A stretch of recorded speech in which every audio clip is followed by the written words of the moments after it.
नमस्कार। चलिए आज बात करते हैं भारत के पर्यावरण के सफर की। ये एक ऐसी कहानी है जो करीब 50 साल लंबी है।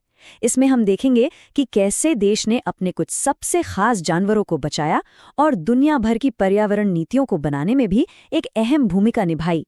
तो इस पूरी कहानी को हम 5 हिस्सों में समझेंगे।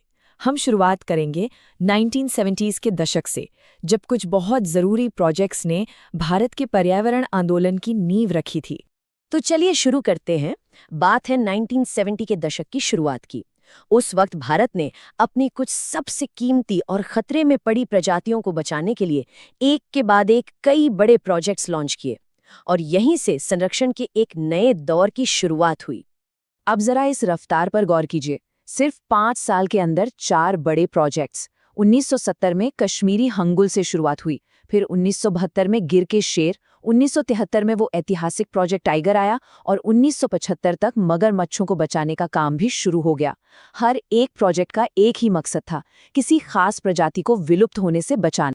और हाँ, प्रोजेक्ट चीता, ये तो अपने आप में कमाल की कहानी है। सोचिए, एक ऐसी प्रजाति जिसे 1952 में देश से विलुप्त मान लिया गया था, उसे 70 साल बाद 2022 में वापस लाया गया।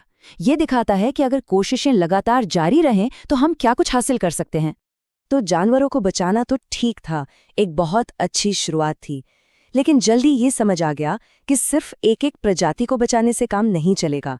असली समाधान तो पूरे के पूरे इकोसिस्टम को, यानी उनके घरों को बचाने में था। और इसके लिए जरूरत थी एक मजबूत कानूनी ढांचे की।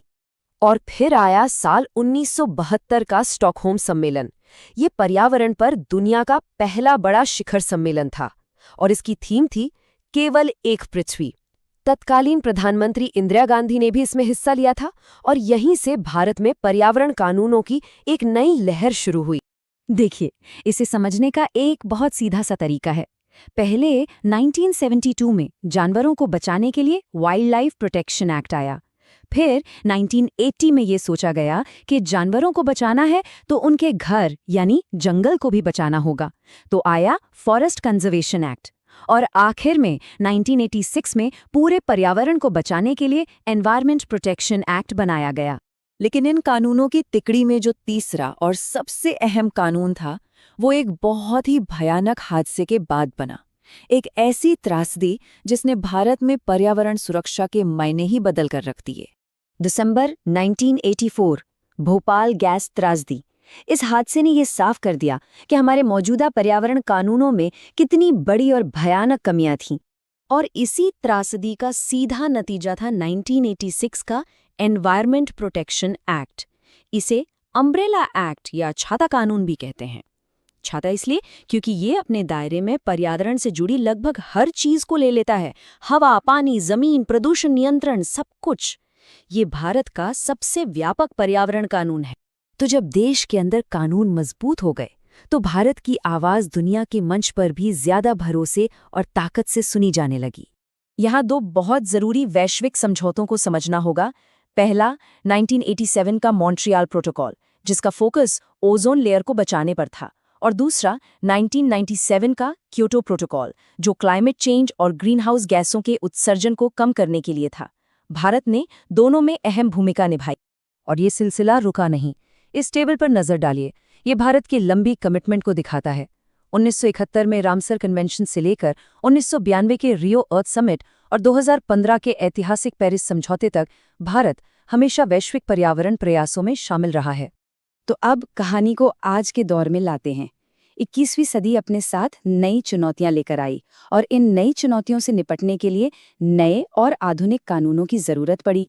तो अब फोकस सिर्फ जंगल और जानवरों तक सीमित नहीं रहा। 2002 में बायोलॉजिकल डाइवर्सिटी एक्ट आया। 2006 में जंगलों में रहने वाले समुदायों के अधिकारों के लिए फॉरेस्ट राइट्स एक्ट और फिर 2016 में ई वेस्ट और प्लास्टिक वेस्ट जैसी आधुनिक समस्याओं से निपटने के लिए भी नियम बनाए गए। और इन्हीं सब चीज़ों को तेज़ी से लागू करने के लिए 2010 में एक और बड़ा कदम उठाया गया, नेशनल ग्रीन ट्रिब्यूनल यानी एनजीटी की स्थापना। ये एक तरह की स्पेशल अदालत है जो सिर्फ पर्यावरण से जुड़े मामलों को देखती है ताकि उन पर सुनवाई जल्दी हो सके और इंसाफ मिलने में देर ना हो। तो इन 50 सालों में भारत ने पर्यावरण को बचाने के लिए एक बहुत ही मजबूत कानूनी और संस्थागत ढांचा तैयार कर लिया है। लेकिन सवाल ये उठता है कि अब आगे क्या? असली चुनौती इन कानूनों को जमीनी स्तर पर प्रभावी ढंग से लागू करने की है। हमारा पर्यावरणीय भविष्य इसी पर टिका है कि हम इन शक्तिशाली उपकरणों का इस्तेमाल कितनी इच्छा शक्ति से करते हैं।